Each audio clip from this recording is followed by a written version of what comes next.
માંજલપુરની પેટાચૂંટણીમાં કોંગ્રેસની વિજય વિશ્વાસ સંકલ્પ સભા યોજાઈ। વડોદરા શહેરની માંજલપુર વિધાનસભા બેઠકની આગામી પેટાચૂંટણીને લઈ રાજકીય માહોલ ગરમાયો છે। કોંગ્રેસ પક્ષના ઉમેદવાર ભીખાભાઈ રબારીના સમર્થનમાં માંજલપુર વિસ્તારમાં એક ભવ્ય વિજય વિશ્વાસ સંકલ્પ સભાનું આયોજન કરવામાં આવ્યું હતું। આ મહત્વપૂર્ણ ચૂંટણી સભામાં ગુજરાત પ્રદેશ કોંગ્રેસ સમિતિના પ્રમુખ અમિત ચાવડા, સમિતિના વરિષ્ઠ આગેવાનો, સ્થાનિક નેતાઓ અને મોટી સંખ્યામાં કાર્યકર્તાઓ ખાસ ઉપસ્થિત રહ્યા હતા।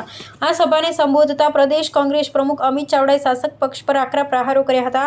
તેમણે આકરા શબ્દોમાં નિવેદન આપતા જણાવ્યું હતું કે આ પેટાચૂંટણી માત્ર એક બેઠકની ચૂંટણી નથી, પરંતુ સત્તાધારી ભાજપના માજા મૂકેલી ચૂંટેલા ભ્રષ્ટાચારને મૂળમાંથી ઉખેડી ફેંકવાની નિર્ણાયક લડાઈ છે।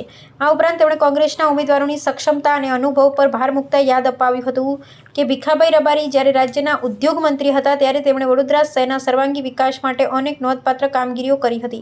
પોતાના ચૂંટણી પ્રચારને વેગવંતો બનાવતા કોંગ્રેસના ઉમેદવાર ભીખાભાઈ રબારીએ માંજલપુર વિધાનસભા ક્ષેત્રના મતદારો સાથે સીધો સંવાદ સાધ્યો હતો। તેમણે પોતાના સક્રિય રાજકીય અનુભવ અને વિકાસલક્ષી વિઝનને ટાંકીને વિસ્તારના પ્રશ્નોને વાંચા આપવા માટે સ્થાનિક જનતા સમક્ષ જનસેવાની એક તક આપવા માટે અપીલ કરી હતી। આ વિશાળ સભા થકી કોંગ્રેસે માંજલપુર બેઠક પર ભાજપને મજબૂત ટક્કર આપવા માટેનું રણશીંગું ફૂંકી દીધું છે।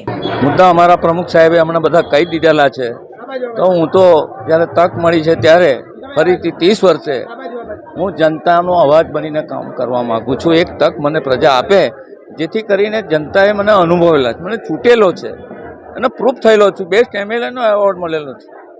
એટલે જનતા જનાર્દનને હું વિનંતી કરું છું કે મને તક આપો જેથી કરીને તમારો અવાજ બની શકું અને જે ભાજપ બધી જગ્યાએ છવાયેલું છે એની સામે લડું, લોકો માટે લડું, એ લોકો મને તક આપે એવી વિનંતી કરું છું। તમે સ્થાનિક છો તો માંજલપુર વિસ્તારમાં મત વિસ્તારમાં હજુ કેવા એવા મુદ્દા છે કે જે તમે એને આગળ વધો? મુદ્દા તો એટલા બધા કરવા જો તો અસંખ્ય છે, પણ મુદ્દા તો એટલા બધા છે કે એર ક્વોલિટી બરાબર નથી, પ્રદૂષણ, પાણી ગંદુ આવે છે, ભૂવા પડે છે।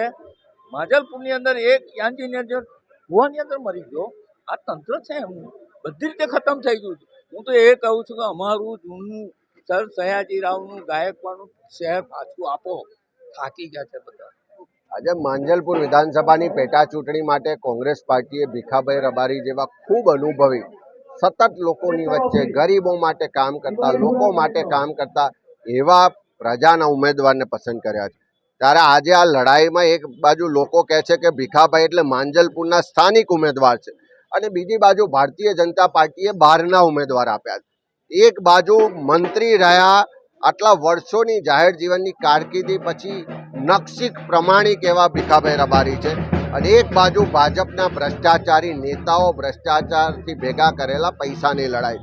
એટલે સ્થાનિક વર્સિસ બહારનાની લડાઈ છે, પ્રમાણિકતા વર્સિસ ભ્રષ્ટાચારથી ભેગા કરેલા પૈસા વચ્ચેની લડાઈ છે। અને હું માનું છું કે માંજલપુરની જનતા ભીખાભાઈને આશીર્વાદ આપશે તો ભીખાભાઈ આ વડોદરા શહેર અને માંજલપુરનો અવાજ વિધાનસભામાં મજબૂતાઈથી વ્યક્ત કરશે અને કોંગ્રેસ પાર્ટી આ વડોદરા શહેર અને માંજલપુરના લોકોના જે પ્રશ્નો છે, જે ભ્રષ્ટાચારથી લોકો હેરાન પરેશાન છે, મોંઘવારીથી ત્રસ્ત છે, અહીંયા દર ચોમાસે પૂર આવે ને લોકોની માલ મિલકતોનું નુકસાન થાય છે, જે તાનાશાહી ને ગેરવહીવટ ચાલે છે એની સામેનો અવાજ બનવાનું કામ કોંગ્રેસ પાર્ટી ભીખાભાઈના રૂપે લોકોની વચ્ચે એ ઉમેદવાર મોકલ્યા છે। ત્યારે લોકોને પણ વિનંતી કરીએ છીએ કે સ્થાનિક, પ્રમાણિક, નિષ્ઠાવાન અને તમારા માટે દિવસ રાત કામ કરનારા ભીખાભાઈ રબારીને સૌના આશીર્વાદ મળે।